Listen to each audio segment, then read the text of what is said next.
A housing association that rented out a mouldy flat to Awaab Ishak's family has apologised for making assumptions about lifestyle when handling complaints. Rochdale Boroughwide Housing, RBH, said it would implement further training following the 2-year-old's death. The association added, "We abhor racism." The comments come after a coroner concluded Awaab died from a respiratory condition caused by exposure to mould. His father raised the issue for 3 years but no action was taken before the toddler died in 2020.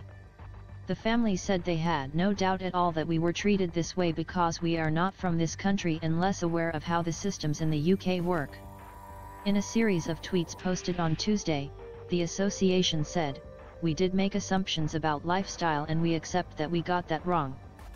We will be implementing further training across the whole organization.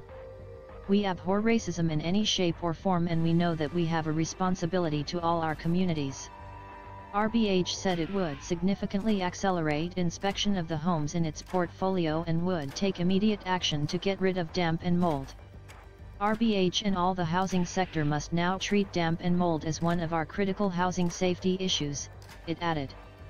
"We know our words will not take away the pain felt by his family, nor will they immediately heal the hurt and the strength of feeling which is justifiably being felt in Rochdale and across the country." RBH also said an experienced interim external chief executive would be brought in as soon as possible, following the sacking of Gareth Swarbrick. Mr. Swarbrick, who was appointed in 2008, initially apologised for the organisation's response over the mould but rejected calls to quit his job, saying he had the board's full backing. But on Saturday, the RBH board removed Mr. Swarbrick, saying it was no longer tenable to keep him in post.